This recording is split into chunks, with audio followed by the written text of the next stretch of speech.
आप सभी को जय मसीह की, प्रेज द लॉर्ड और स्वागत है टैलिस टीवी चैनल के एक और नई इंटरेस्टिंग वीडियो पर। तो आज हम जानेंगे यूसुफ के भाइयों का मिस्री में आगमन के बारे में। यूसुफ की कहानी हमें सिखाती है परमेश्वर की योजना सर्वोत्तम होती है। लोग चाहे हमारे साथ बुरा करें, पर अगर हम परमेश्वर पर भरोसा रखें तो वो उसी स्थिति को हमारे भले के लिए बदल देता है।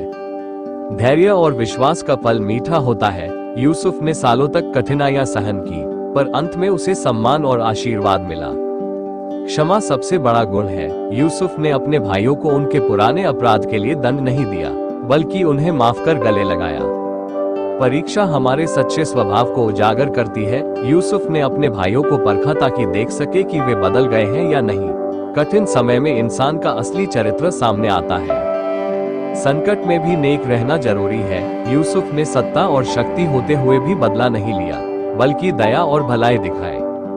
परिवार की एकता जरूरी है। अलगाव और गलतफहमियां दुख लाती है, लेकिन मेल मिलाप और एकता से आशीर्वाद मिलता है। ईमानदारी और निष्ठा का महत्व। भाई जब दूसरी बार मिस्र गए तो उन्होंने पुराना पैसा लौटाकर अपनी ईमानदारी साबित की। कानान देश में भयानक अकाल पड़ा। कनान देश में भयानक अकाल पड़ा हुआ था। खेत सूख गए, अनाज का एक दाना भी नहीं होगा। याकूब और उनके परिवार के पास खाने के लिए कुछ ही दिन का अनाज बचा था। तभी याकूब ने सुना कि मिस्र में अन्न भंडार भरे पड़े हैं और वहां से अनाज खरीदा जा सकता है। उन्होंने अपने 10 बेटों को बुलाकर कहा, तुम सब यहाँ क्यों बैठे हो? मैंने सुना है कि मिस्र में अनाज मिलता है। तुम लोग वहां जाओ और हमारे लिए अन्न लेकर आओ, ताकि हम जीवित रहें और भूख से न मरें। लेकिन याकूब ने अपने सबसे छोटे बेटे बिन्यामीन को उनके साथ नहीं भेजा। याकूब का मन डर से भरा था कि कहीं बिन्यामीन को भी कोई अनहोनी न हो जाए, जैसे बरसों पहले यूसुफ के साथ हुआ था। मिस्र की यात्रा 10 भाई लंबी यात्रा करके मिस्र पहुंचे। मिस्र में उस समय यूसुफ प्रधानमंत्री थे और अनाज बांटने का काम उन्हीं के हाथ में था। बरसों बाद यूसुफ ने अपने भाइयों को देखा, वही भाई जिन्होंने उसे गड्ढे में फेंककर बेच दिया था। यूसुफ ने उन्हें दूर से ही पहचान लिया, लेकिन भाइयों ने उसे नहीं पहचाना। आखिरकार वे सोच भी कैसे सकते थे कि मिस्र के इस ऊंचे पद वाले शासक वही उनका छोटा भाई यूसुफ है। यूसुफ के भाइयों का मिस्र में आगमन कई साल बीत चुके थे जब यूसुफ को उसके अपने भाइयों ने धोखे से बेचकर मिस्र भेज दिया था। उस समय वे यह नहीं जानते थे कि वही यूसुफ आगे चलकर मिस्र का प्रधानमंत्री बन जाएगा। परमेश्वर ने यूसुफ को बुद्धि और समझ दी, और उसने फिरौन के सपनों का अर्थ बताकर आने वाले 7 साल की भरपूर फसल और उसके बाद 7 साल के भयानक अकाल के बारे में चेतावनी दी थी। यूसुफ की योजना से मिस्र ने भरपूर अनाज जमा कर लिया था। अकाल का समय अब वो समय आ गया था जब पूरी दुनिया में अकाल फैल गया था। मिस्र में तो अन्न के भंडार भरे थे, लेकिन कनान देश में, जहाँ याकूब और उसके परिवार रहते थे, खाने को कुछ भी नहीं बचा था। याकूब ने सुना कि मिस्र में अनाज बिक रहा है, तो उसने अपने 10 बेटों बिन्यामीन को छोड़कर को अनाज लेने भेजा। भाइयों का मिस्र पहुंचना। यूसुफ के भाई मिस्र पहुंचे और अनाज खरीदने के लिए उस देश के शासक के सामने झुक गए। उन्हें ये पता नहीं था कि जो व्यक्ति उनके सामने बैठा है वही उनका अपना भाई यूसुफ है, जिसे उन्होंने वर्षों पहले बेच दिया था। लेकिन यूसुफ ने उन्हें पहचान लिया।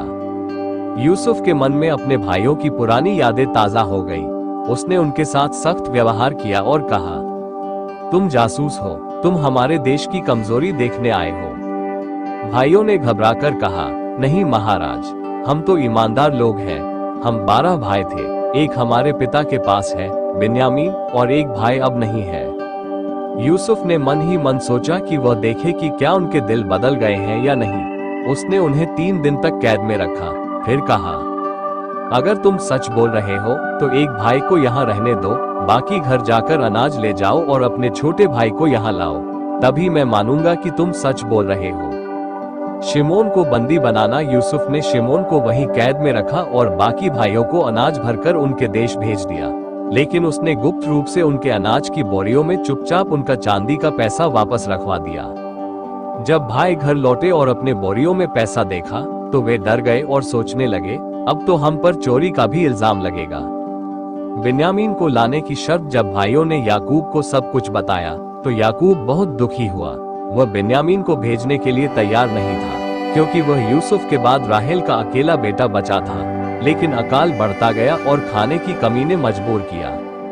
दूसरी बार मिस्र यात्रा अंततः याकूब ने बिन्यामीन को उनके साथ भेजा और उन्हें आदेश दिया कि मिस्र के शासक के लिए उपहार लेकर जाएं और वह पैसा भी लौटा दें जो पिछली बार अनाज के साथ बोरियों में मिला था।